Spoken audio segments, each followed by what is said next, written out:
Bon, tu l'auras compris, on va s'attaquer à un bon petit gros dossier. Mais avant de commencer, je tiens à remercier toutes les personnes qui ont regardé, liké et commenté mes 2 dernières vidéos, notamment celle sur Mbappé. C'est exactement pour ça que j'ai créé cette chaîne, pour débattre et échanger. Franchement, voir autant de réactions, c'est vraiment motivant. Et parmi toutes ces réactions, une revenait très souvent. Oui, mais regarde ses stats. Et là, je me suis dit, faut vraiment qu'on parle de ça, les gars. Aujourd'hui, dans les débats foot, les stats sont devenus des arguments d'autorité. Quand tu veux défendre un joueur, direct tu balances ses stats, ses buts, ses passes D, etc. Mais est-ce que ça suffit vraiment à évaluer la valeur d'un joueur? Est-ce que ça permet vraiment de comprendre l'impact du joueur dans le jeu? Franchement, les gars, non.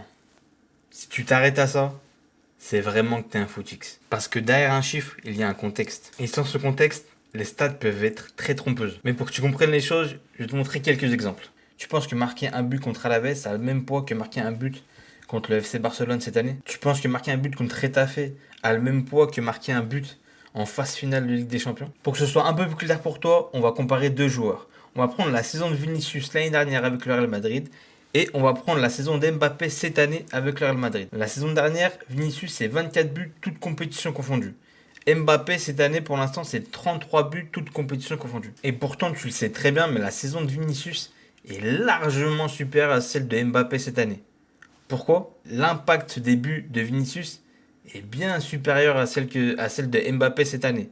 Vinicius l'année dernière, c'est des triplés contre le FC Barcelone, c'est des buts en demi et en finale de Ligue des Champions, c'est le meilleur joueur de la Ligue des Champions.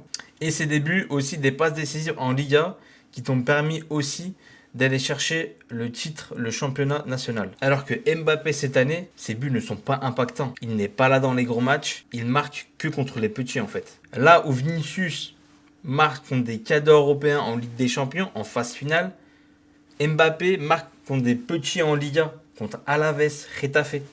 Et dans les gros matchs importants, les phases finales de Ligue des Champions et autres, contre les confrontations directes aussi en championnat, il est aux abonnés absents.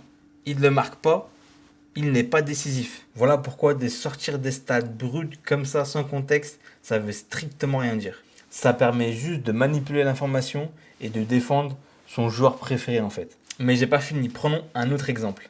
Comparons Joselu l'année dernière et Mbappé cette année.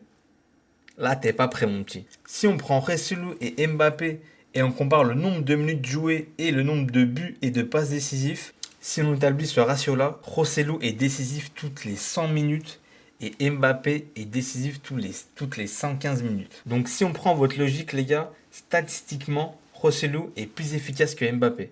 Ça veut dire quoi? Ça veut dire que Joselu est meilleur qu'Mbappé? Là, je suis juste votre logique, les gars. Et pour finir, l'un de mes exemples préférés, prenons l'exemple cette année de Serhou Guirassy. Donc Serhou Guirassy, c'est 35 buts toutes compétitions confondues pour l'instant. Et c'est le meilleur buteur de la Ligue des Champions avec 13 buts. Tu me vois venir là. Donc déjà, il a plus de buts qu'Mbappé. Et surtout, c'est le meilleur buteur de la compétition, de la meilleure des compétitions, la Ligue des Champions. Là où il y a le niveau le plus relevé. Il a 13 buts. Donc si je suis votre logique, Serhou Guirassy, c'est le meilleur joueur du monde à Stars. Mais là, bizarrement, je suis sûr que tu vas pas être content. Voilà pourquoi pour moi, sortir une stat hors contexte est dangereux, on va dire, et relève surtout du footix.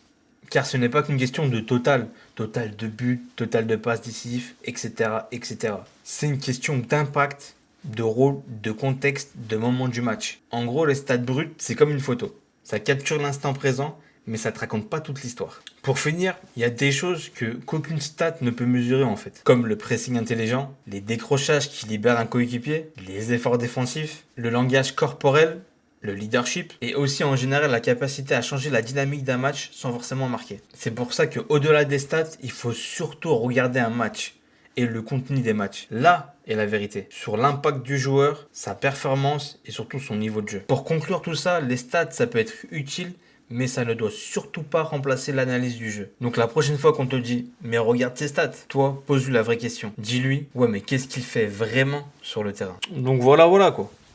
Moi j'en ai fini. Lâche un like, lâche un commentaire, abonne-toi et nous on se dit à la prochaine. Tiens.